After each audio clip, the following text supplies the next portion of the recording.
My Everyone, dear I am viewers, Prosenjit. Welcome to my YouTube channel.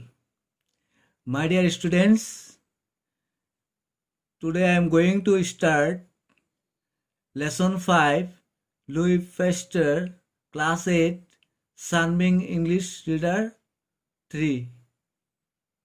Before going to start the lesson, let us know about Louis Pasteur. Louis Pasteur was a French biologist, microbiologist, and chemist renowned for his discoveries of the principles of vaccination. He was born 27 December 1822, Dole in France, and he was died 28 September 1895 in France. Students, let us start. Lesson 5, Louis Pasteur. Where would you see the following signs? These signs mention the names of some deadly diseases. Find the names of the diseases and write them in the boxes below. তাৰমানে ইয়াত কি কৈছে, তলৰ চিনবোৰ তুমি ক'ত দেখি পোৱা?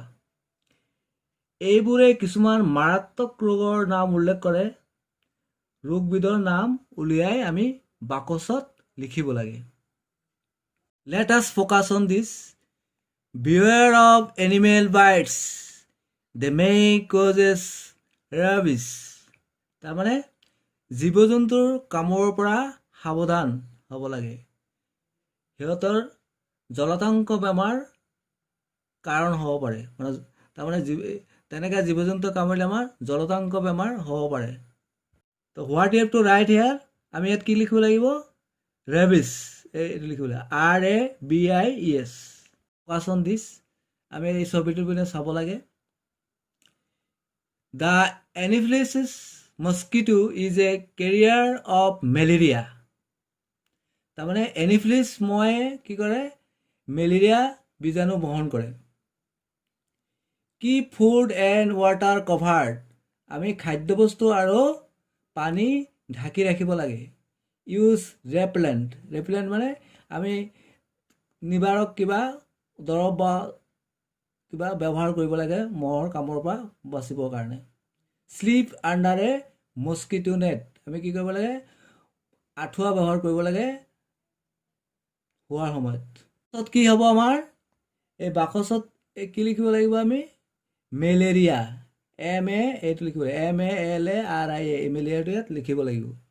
তাৰপিছত ইয়াত চাওঁ আমি, prevention is the only cure for AIDS. তাৰমানে প্ৰতিৰোধী হৈছে এইডছৰ একমাত্ৰ চিকিৎসা বা দৰৱ। এতিয়া বাকচটোত কি লিখিব লাগিব? AIDS, AIDS, AIDS. ইয়াৰ ফুল ফৰ্মটো হ'ল একুৱাৰ্ড ইমিউনোডেফিচিয়েঞ্চি চিণ্ড্ৰম। আমি এইটো চাওঁ, measles is a deadly disease. তাৰমানে মেজেলছ মাৰাত্মক ব্যাধি বা বেমাৰ। ইট কেন লিড টু, এতিয়া কি হ'ব পাৰে? নিউমনিয়া, ডায়েৰিয়া, আদাৰ লাইফ থ্ৰেটেনিং কমপ্লিকেশ্যনছ। তাৰমানে কি হ'ব পাৰে? নিউমনিয়া হ'ব পাৰে, ডায়েৰিয়া হ'ব পাৰে, তাৰপৰা আৰু কি হ'ব পাৰে? আন জীৱনৰ প্ৰতি ভাবুকি থকা জটিলতা সৃষ্টি কৰিব পাৰে। তো ইয়াত উত্তৰ বাকচটোত কি হ'ব? মিজেলছ, এইটো হ'ব MEASLES। চাওঁ, rubella is caused by a virus. Rubella কি হয়? ভাইৰাছৰ দ্বাৰা আক্ৰান্ত হ'লে হয়। Rubella infection during pregnancy can lead to children born with congenital birth defects এছ। তাৰমানে গৰ্ভধাৰণ কৰা মহিলা যদি ৰুবেলাৰ দ্বাৰা আক্ৰান্ত হয়, তেন্তে জন্মগতভাৱে সন্তানৰ অপূৰ্ণতা হ'ব পাৰে। যেনেকৈ কি হ'ব পাৰে? ব্লাইণ্ডনেছ, অন্ধ হ'ব পাৰে। ডেফনেছ মানে কলা হ'ব পাৰে। মেণ্টেল ৰিটাৰ্ডেশ্যন মানে মানসিক প্ৰতিবন্ধক হ'ব পাৰে। কনজেনিটেল হাৰ্ট ডিফেক্টছ মানে জন্মগত পাছত কি হ'ব? হৃদৰোগ হ'ব ৰুবেলা। পাৰে, মানে হৃদৰোগৰ জটিলতা হ'ব পাৰে। আহা এতিয়া আমি এইটো পঢ়োঁ। Let's read about Louis Pasteur. আহা আমি লুই পেষ্টাৰৰ বিষয়ে পঢ়োঁ। Louis Pasteur found a cure for rabies one of the deadliest diseases of the 19th and 20th centuries. তাৰমানে এইটো কি আছিলে ৰেবিছ যিটো কি কেনেকৈ বেমাৰ আছিলে 19 আৰু 20 শতিকাৰ আটাইতকৈ মাৰাত্মক ব্যাধি আছিলে. Let us focus on this. One day a boy called Louis Pasteur was playing with his friends in Aubers, a small town in France. এদিন লুই পাষ্টাৰ নামে অভিহিত এজন ল'ৰাই তেওঁৰ নিজা ঘৰৰ আবুৱাত তেওঁৰ বন্ধুসকলৰ লগত খেলা কৰিছিল. Suddenly he saw a man running towards him. হঠাতে তেওঁ দেখিলে যে এজন মানুহ তেওঁৰ ফালে দৌৰি আহিছে. The man was very frightened. মানুহজন খুব ভয় খাইছে. What is the matter? কি হৈছে? Louis asked him. Louis তেওঁক সুধিছিল. Someone has been bitten by a mad wolf from the mountain. কোনো এজনক পাহাৰৰ পৰা আহি এটা পাগল কুকুৰনিছে কামুৰিছে. Louis was scared because he understood that the mad wolf was suffering from rabies.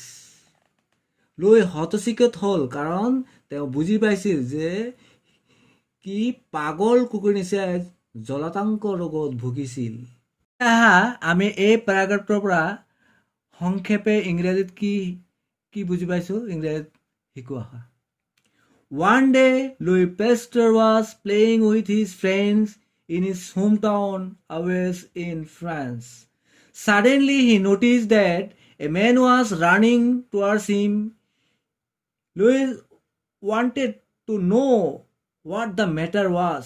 The man replied that someone had been bitten by a wolf in the mountain. Louis was shocked because he knew that the wolf was suffering from rabies. আমি প্যারাগ্রাফটো পড়ো.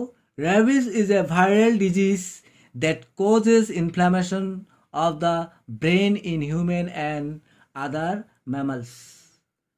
তাৰমানে জলাতংক এবিধ ভাইৰাছৰ পৰা হোৱা বেমাৰ. এই বেমাৰৰ ফলত মানুহ আৰু আন স্তন্যপায়ী প্ৰাণীৰ মস্তিষ্কত প্ৰদাহ সৃষ্টি হয়. Animals with rabies go mad and die. তাৰমানে জলাতংক ৰোগ হ'লে জন্তু জানোৱাৰ পাগল হৈ যায় আৰু মৰি যায়. Human beings get the virus when they are bitten or scratched by animals with rabies. তাৰমানে মানুহৰ জলাতংক বেমাৰ কেতিয়া হয় যদি জলাতংক জীৱাণু বহনকাৰী কোনো জীৱ জন্তুৱে যদি কামুৰে বা স্ক্ৰেচ মানে আচৰে. The man who was bitten by the mad wolf will get the disease and die, thought Louis. তেতিয়া লুইয়ে ভাবিলে যে যিজন মানুহক এই কুকুৰনিচিয়াটোৱে কামুৰিছে তেওঁ নিশ্চয় মৰি যাব. The incident disturbed him. এই ঘটনাৰে তেওঁ কি কৰিলে বিচলিত কৰিলে. Who knew that one day he would be the one to find a cure for the deadly disease. কোনে জানে যে এদিনাখন তেওঁ কি কৰিব এই মাৰাত্মক ব্যাধিৰ কাৰণে কি কৰিব উপায় কিউৰ কৰাৰ বা ভাল হোৱাৰ উপায় বিচাৰি উলিয়াব পাৰিব. এতিয়া আমি এই প্যাৰাগ্ৰাফটোৰ অতি সংক্ষেপে ইংৰাজীত বুজিবলৈ চেষ্টা কৰোঁ. Rabies causes inflammation of the brain in human beings. Then they go mad and die. The virus transmitted to human beings when they are bitten by or scratched by animals with rabies. Louis thought that the man who was bitten by the wolf would die. So he was disturbed. My dear viewers, যদি আপোনালোকৰ ভিডিঅ'টো ভাল লাগিছে তেনে like কৰিব আৰু ছাত্ৰ ছাত্ৰীসকললৈ share কৰিব.